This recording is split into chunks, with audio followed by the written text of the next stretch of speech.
Welcome to Beyond. Kelly Galindo, the writer, director, and producer of 26 Seconds, has won a prestigious award of merit for Best Shorts Competition of Women Filmmakers, winner of Best Short Film of IFA or AIFA, I believe, Cause for Change, and has received a special mention award for the One-Reeler Short Film Competition. In addition, she's been officially selected for the Impact Doc Awards, Doc Without Borders, and Indie Fest Film Awards.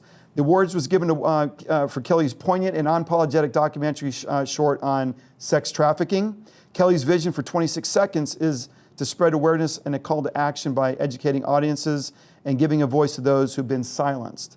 Kelly, welcome. Thank you. Thank you for having me. Fired up to have you on Beyond. Thank you. So if the audience can get past that preamble, I really want to jump into your story because I think it's fascinating what you're focused on today, but your journey to get here and the amazing, in my mind, having 3 kids of my own, the raise that you kind of went through as a youngster getting to this point.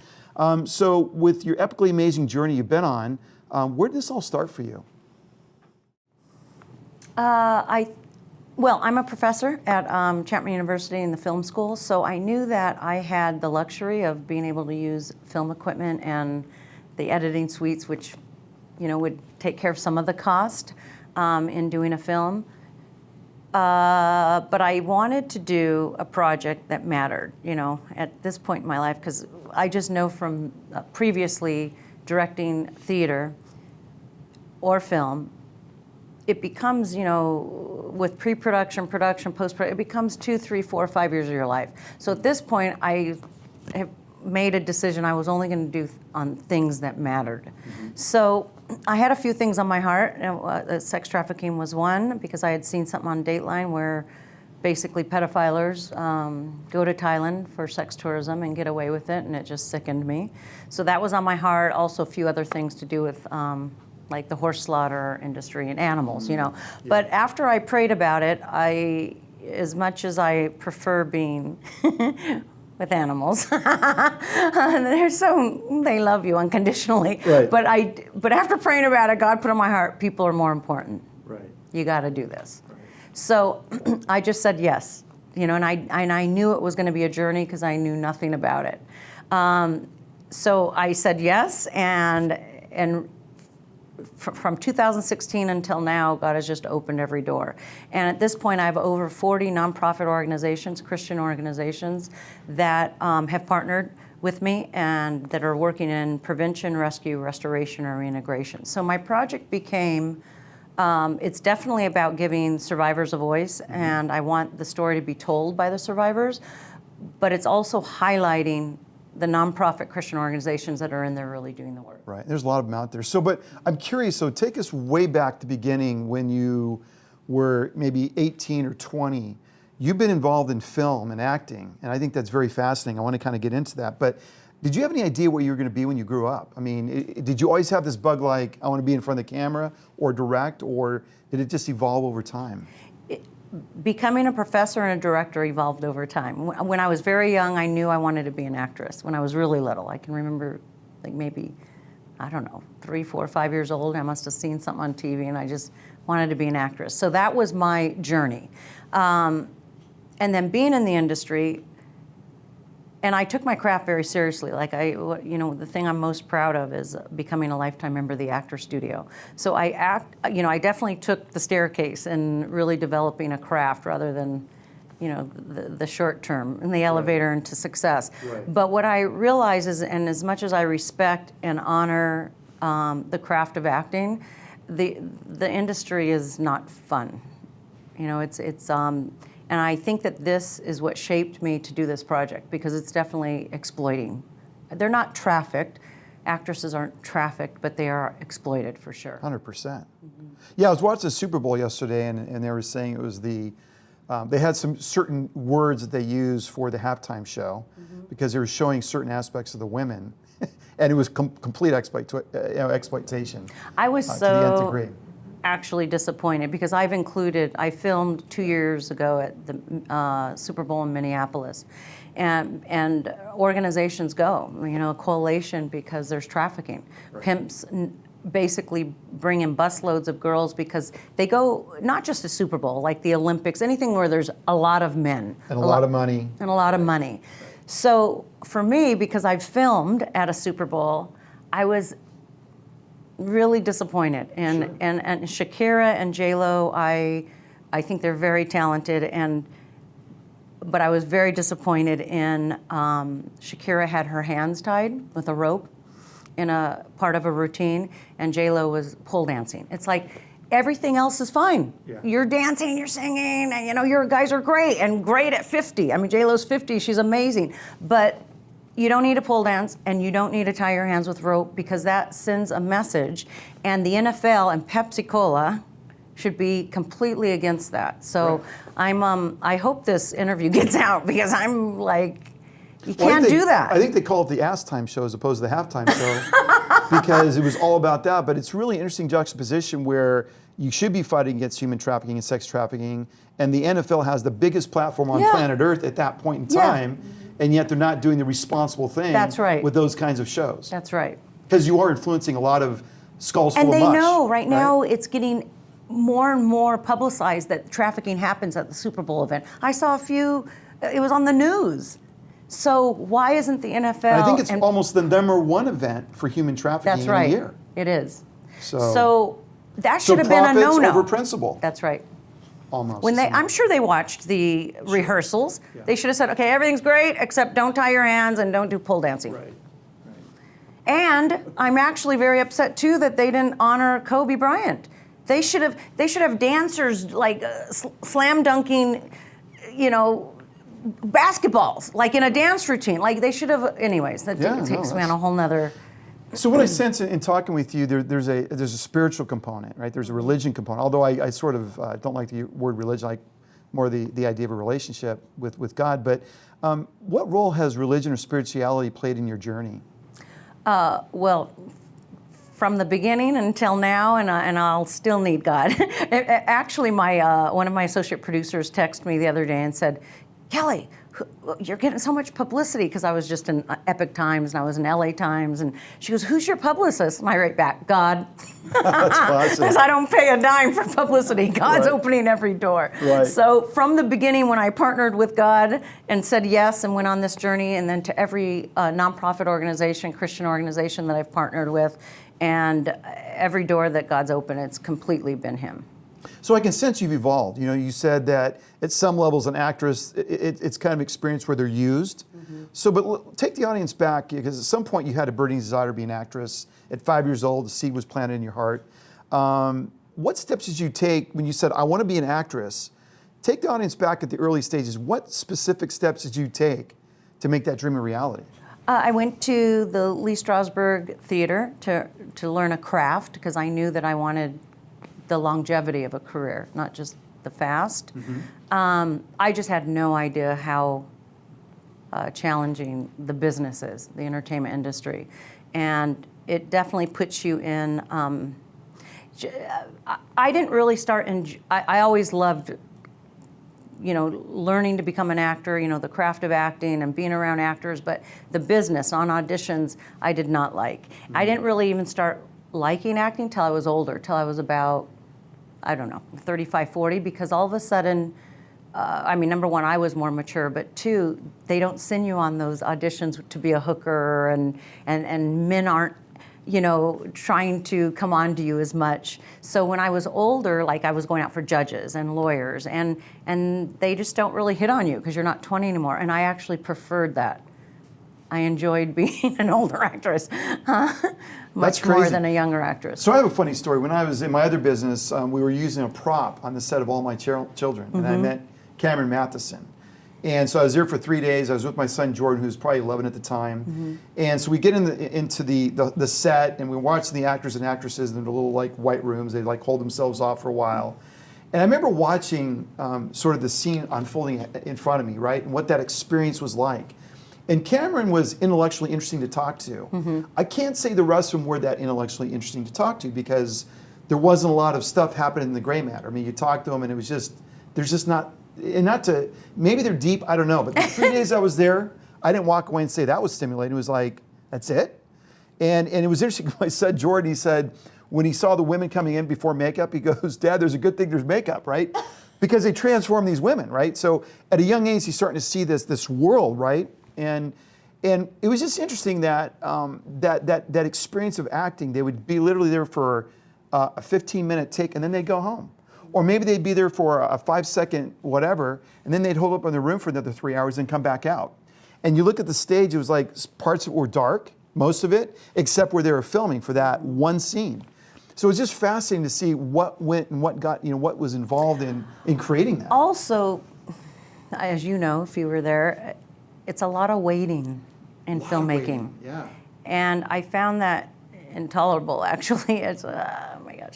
So in theater, it's not like that. You're on stage for 2 hours. It's not one little scene like you're talking about, and then you go 8 hours, sit in your room, and then. Right. I mean, or they'll keep you 8 hours and then go, oh, we didn't get to your scene, come back tomorrow.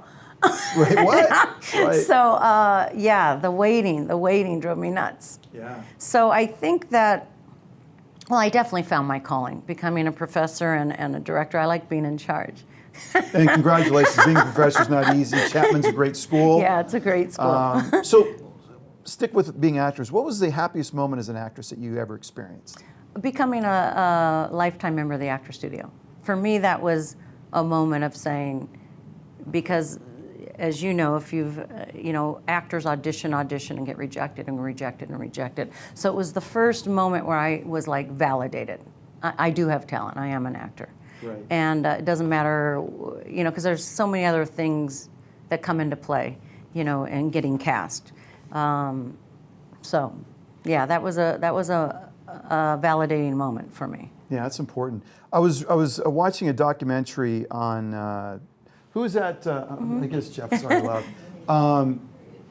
Jeff, who's that lady I told us about? The documentary, the pop singer.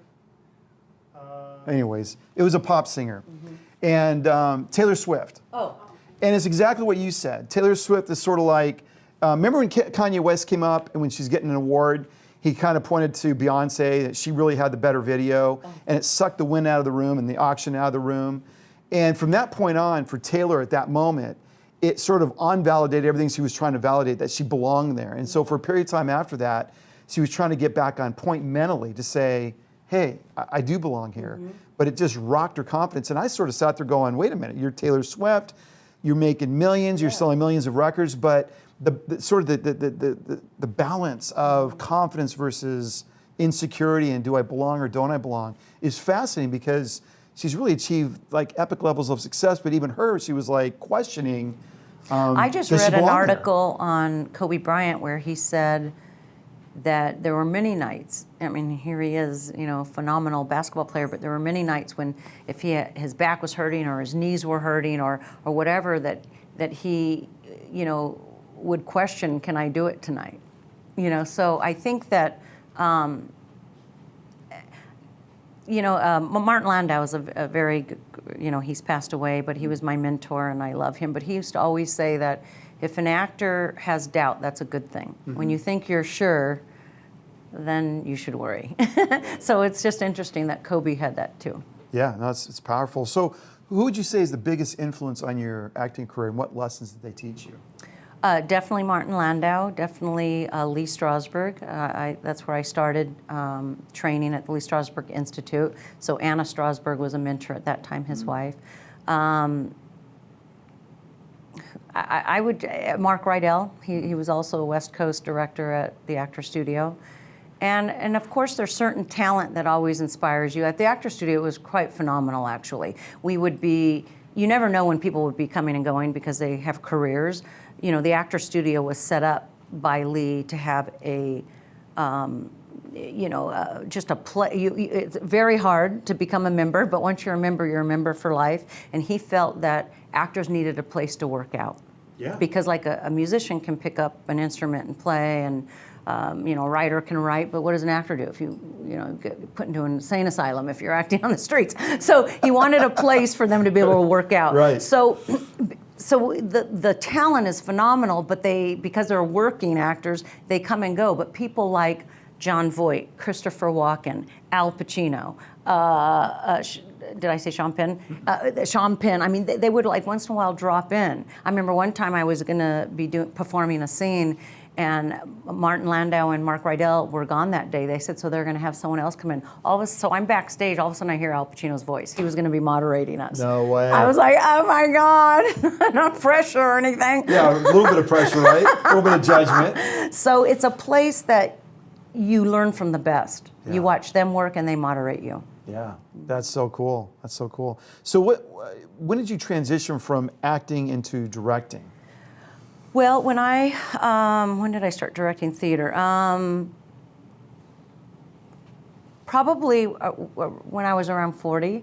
At the same time that I went back to school at 38 to get my master's so that I could teach, and I was very lucky because I graduated in August, but I got my job at Chapman in January, so it was just like 6 months later, and I've been there ever since. So I was really lucky, but I think at that time when I started moving into teaching is when I wanted to direct.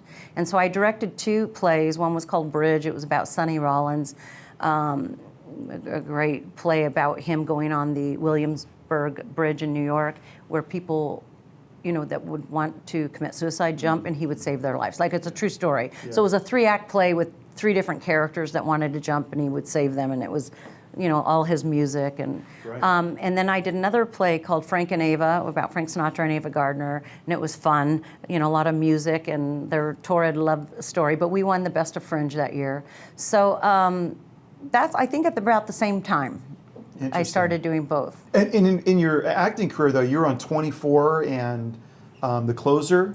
Closer, ER, guest spots, guest starring spots. Yeah. What else? That was a long time ago. Yeah, that's cool though. Sons of Anarchy, Flash Forward, a lot of. So I had more success in doing guest starring spots on television. I certainly did film. They were like what do they call, like horror pictures? Like. Do guest spots lead up to leading roles for some people, or how does that work? Yeah, you need to first get guest spots before you get reoccurring, and then before you're a lead. Like, they won't just dump you in a lead. No. Yeah, it probably won't work so well. Yeah. Yeah. So what does it take a person to get a lead? I mean, you see young people, older people on hit shows. Is it five years, or is it just the talent that takes them to that place? I think it's timing and luck and who you know. Yeah. Like a lot of things in life. Yeah. That's true. So let's talk about something substantive, right? A little bit on the entry, we talked about 26 seconds, but you're currently in post-production for 26 seconds feature documentary. And we're going to take a look at the trailer right now, and then we'll come back. All right, great.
So for 3 years, you have produced and directed this feature documentary. And to me, that's a labor of love. And how did you come about the title of this documentary, 26 Seconds? Well, it's horrific, but it's a statistic. Every 26 seconds, a child is trafficked globally. And that's the statistic for children only. That's not labor trafficking. It doesn't include women. It doesn't include, it's only, and it's globally. So every 26 seconds, a child is trafficked globally, which is pretty horrific.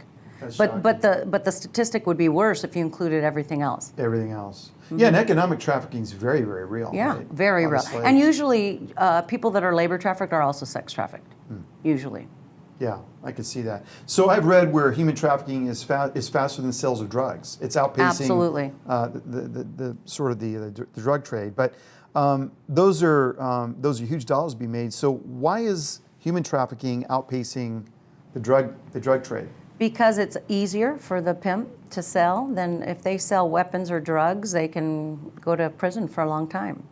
Right now, and this is what I'm really want to advocate about, is changing the laws. And it's we the people that can change that. By the people we vote into office, Trump is doing incredible work with signing bills to make change, especially on the online trafficking. And he just recently did that, I believe. Yeah.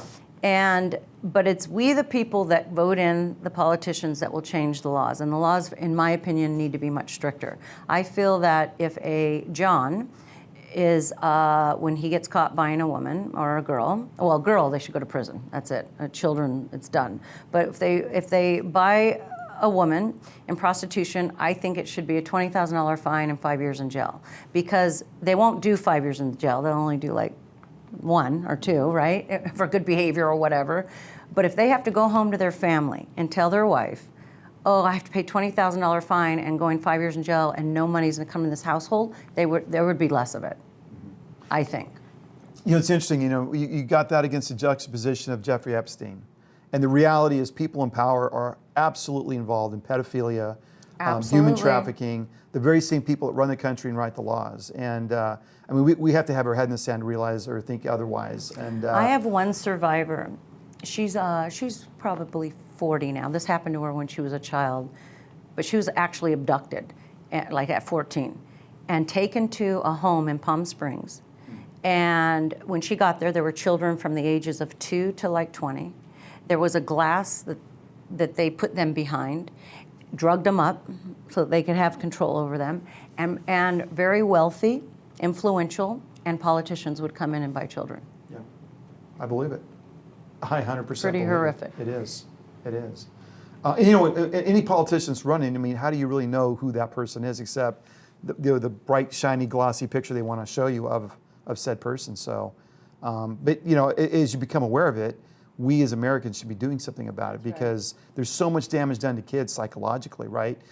Kids that are molested, whatever. There's so much damage. Every survivor I interviewed, every single one was molested. So what happens is their value of themselves has been taken away. And these traffickers know how to identify the victims. They do. They know what to look for. They're not going to go after the very strong, confident, too much work. And when, I don't know if you've ever met, what's his last name? Anyways, he's a DA. His name's Bradley.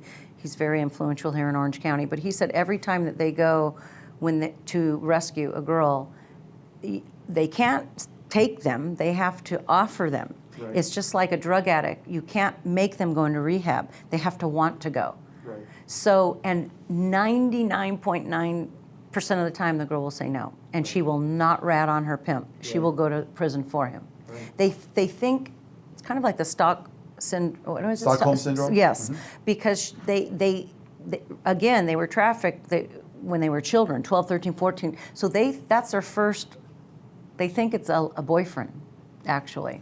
And they got stunted emotional development growth. Emotionally, intellectually, they're stunted.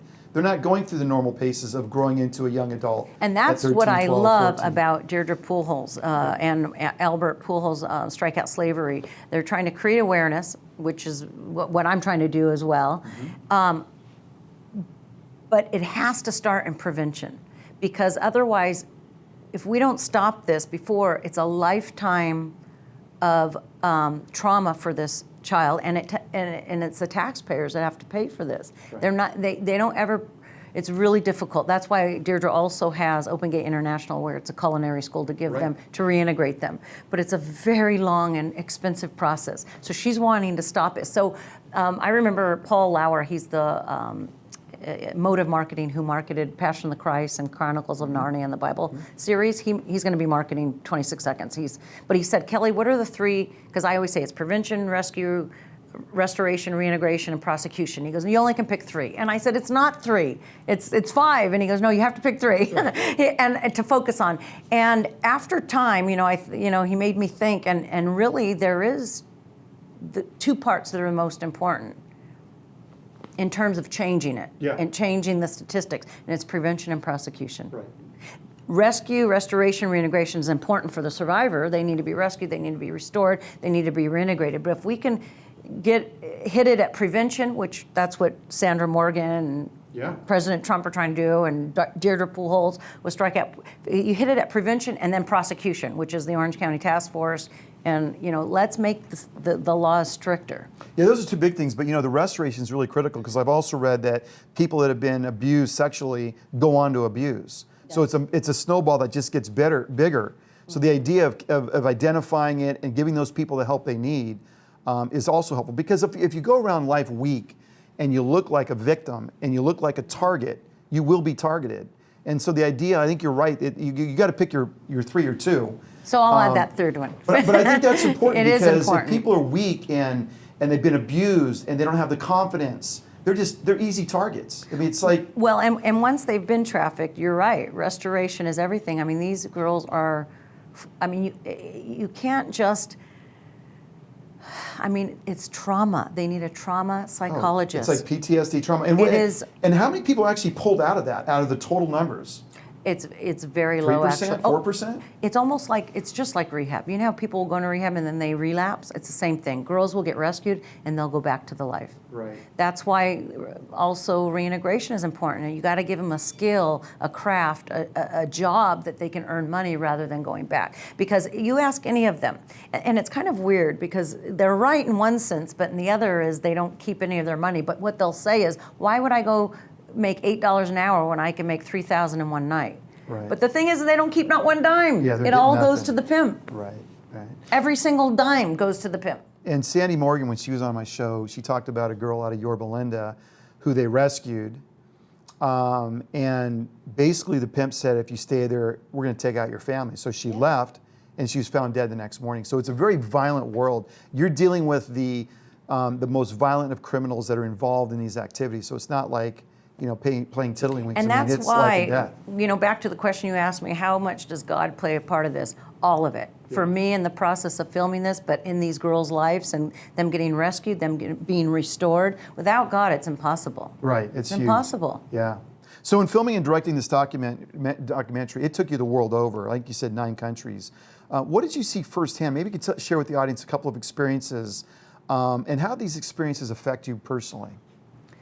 Well, I've gained 30 pounds, so I definitely think it's heavy. It's a heavy subject, and I not only went to every red light district in these 9 countries and slum villages that affect you, but now I'm in the editing room seeing it over and over and over. So it's,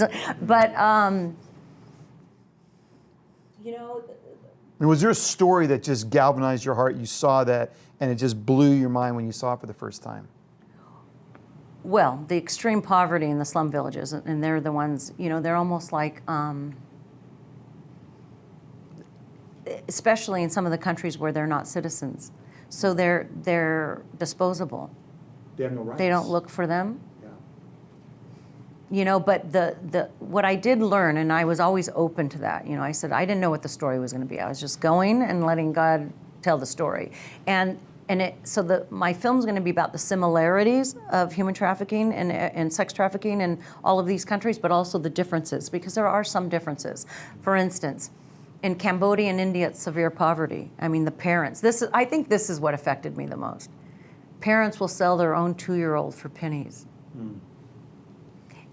and really don't think anything's wrong with it. It's just survival for them. Right.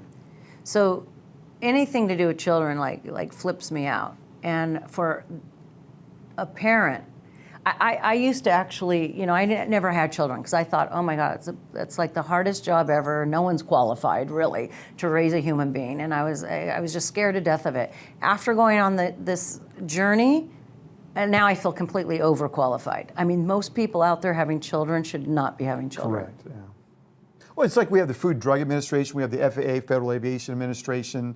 And the reason they're there is for the betterment of society, to make sure you put checks and balances. And I think at some level, when it comes to having kids, there should be an agency or something that you're qualified, right? Mm-hmm. You've gone through the requisite steps to bring a human life in this world, to raise it right? And otherwise you get the abortion, you get the rest of it, because I'm having kids too young, I'm not ready, or when I have kids, I'm not economically ready or emotionally ready, or I have all these dysfunctions, right? So, and that sounds probably extreme, I get it, right? But like artificial intelligence, why wouldn't we have something that regulates that? Because that could literally take over humanity. It's the same idea. So if you're bringing human life into this world, and you look at the outcropping and the outcome of what's actually going on, it tells you there's a big problem. Well, it's very heartbreaking in Thailand and Cambodia, because the eldest girl, first of all, the parents feel like they've won the jackpot when they have a girl, because they're, oh, now we know that we'll be taken care of financially. We can sell our girl. And the eldest girl is the one, it's her responsibility. They send them, because they're from villages, these poor little villages. They send them into the city, to Bangkok or wherever, Pattaya, send them into the city. And so the girls willingly go because they feel it's their responsibility. Out of all the out of all the interviews, those were the toughest, because they're very, they will not defame their family. They will not. Whereas when I was in Iraq or India or Mexico, the girls are, but in Thailand, Cambodia, they're very soft-spoken, very polite. They will not, like, even when they share something, then they'll try to backtrack. Those interviews were really tough.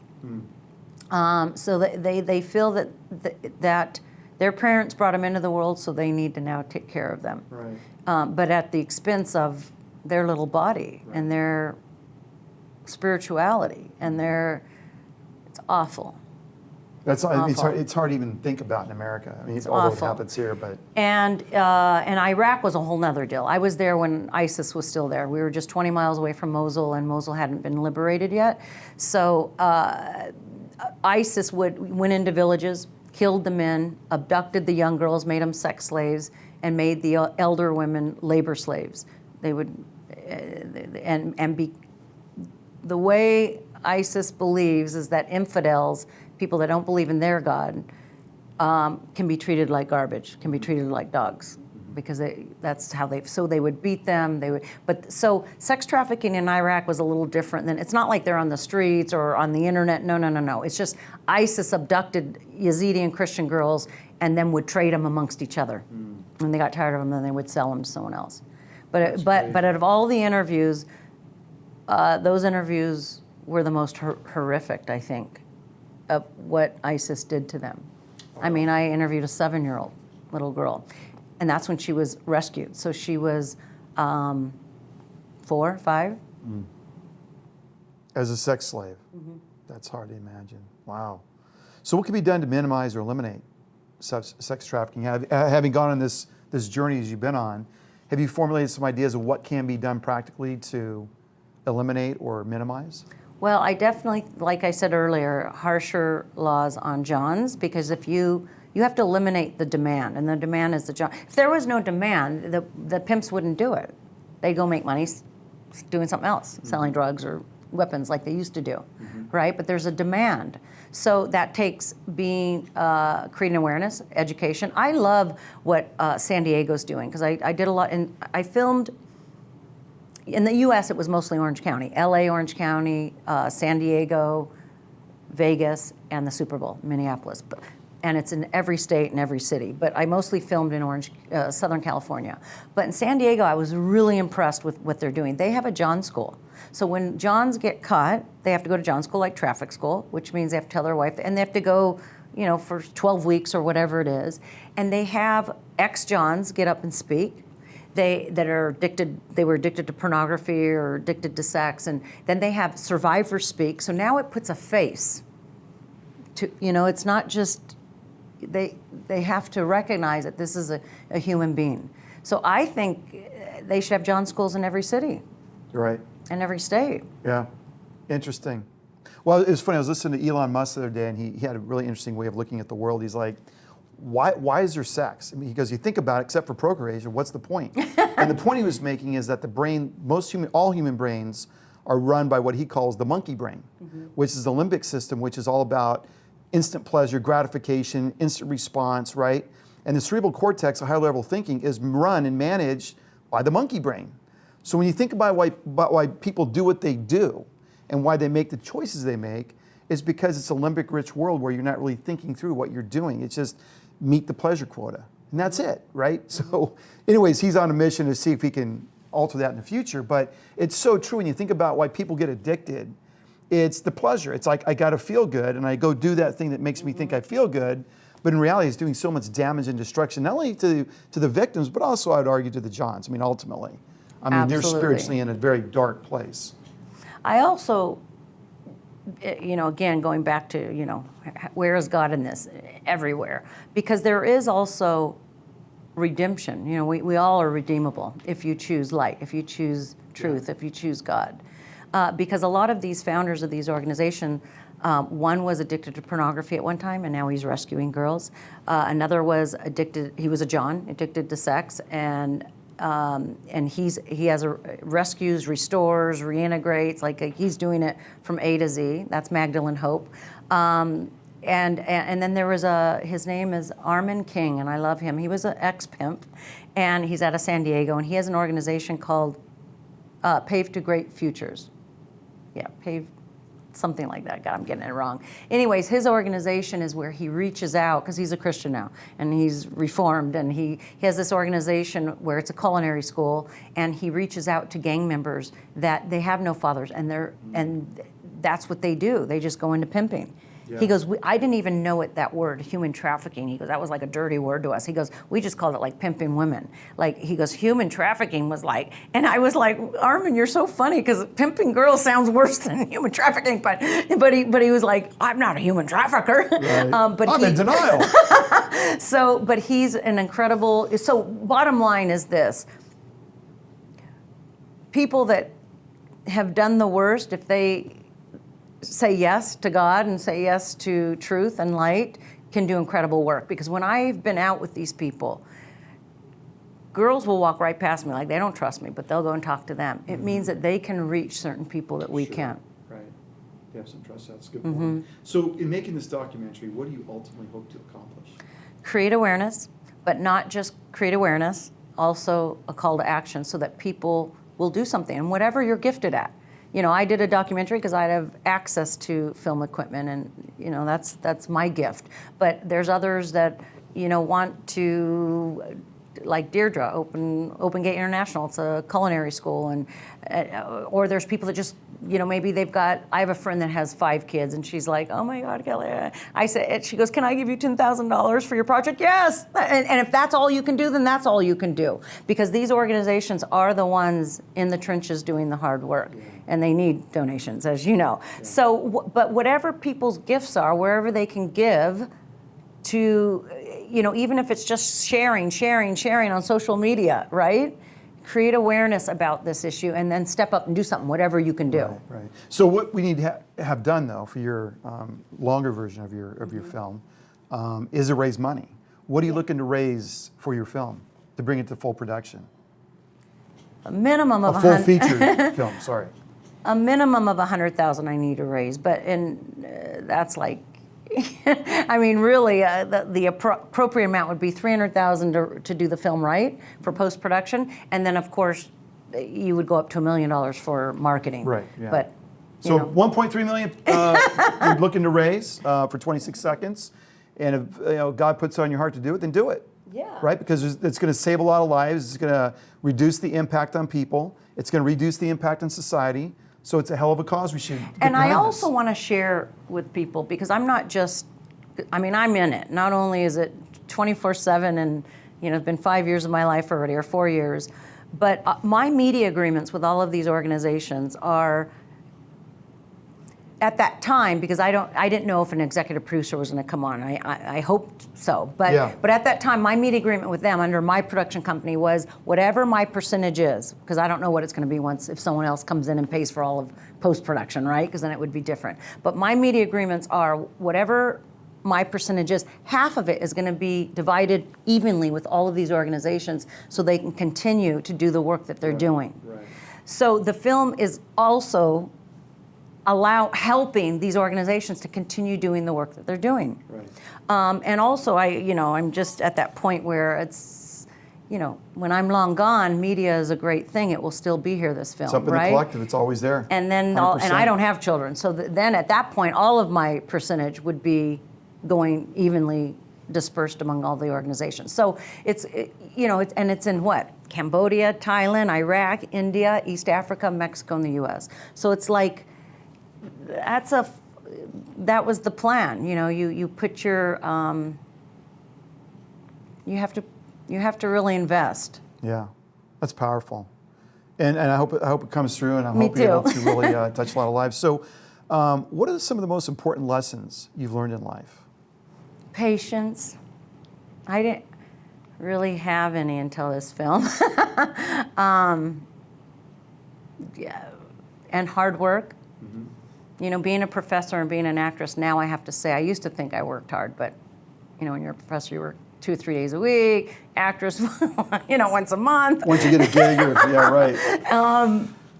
Yeah, this is 24/7, and I've done it from pre-production to production to post-production. You know, it's a lot of work, Yeah. and so it's teaching me that, yeah, patience and hard work is a recipe for success. Yeah, absolutely. So, how has your life been different than what you imagined? I mean, 18 to now, how has that life Well, been I definitely thought I different? was going to be, you know, Angelina Jolie or something. I definitely thought I was going to be a big actress. Would you really want to be? I don't know. I didn't experience that. You know, I'm sure, yeah, their life might, you know, who knows. Yeah. But that's what I thought. But I'm very proud of being a professor, and I'm definitely proud of this film. So, and God, I definitely gave my gifts to God. So I think that's all you can really do in life. That's amazing. So what advice would you give to your 20-year-old self? Life is long, pace yourself. It's good advice, right? If you run it as a sprint, you're going to burn out, right? Pace yourself. Yeah. So what have you accomplished so far, whether it be personally or professionally, that makes you the proudest, and why? Personally, definitely my relationship with God. Professionally, being a professor and this film. Awesome. Yeah. Big deals. Is there anything we haven't covered that you'd like to share with the audience? No, I think I covered everything. How can they get a hold of you? Oh, the website, 26secondsdoc.com. So it's the number 26, and then lowercase seconds with an S, plural, and then doc for documentary. Mm-hmm. So 26secondsdoc.com. And on there, you can navigate and see, you know, there's a tab with NGO partners. You can see all of the organizations, and if you click on their logo, it takes you to their website, so you can read about what all the organizations I've partnered with, and you know, the team.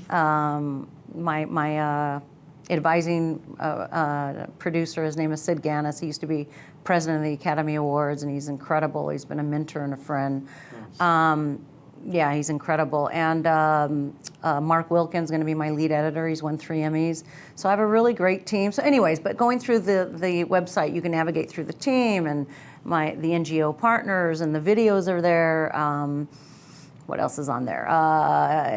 You know, press releases and, you know, different news articles that 26 Seconds has been featured in, and what else is on that website? Anyways, but at the bottom in the footer is, of course, the funding campaign. Wonderful. It's called Network for Good. Wonderful. 300,000, another $1 million for the marketing. Kelly, awesome. Thanks Oh, for I have coming on one the more show. thing to say. Please. I forgot. The pilot can be seen on iTunes, Google Play. The pilot short can be seen on iTunes, Google Play, and Amazon Prime Video. Fantastic. Yeah. And it's 26 seconds. Yeah. Awesome. And that's just the short. I'm right now in post-production for the feature, and then we're even going to have a second part of pitching a doc series. Exciting. Yeah. Can't wait to see it. Thanks, Kelly. Enjoyed having you on the show. Thank you so much. All righty.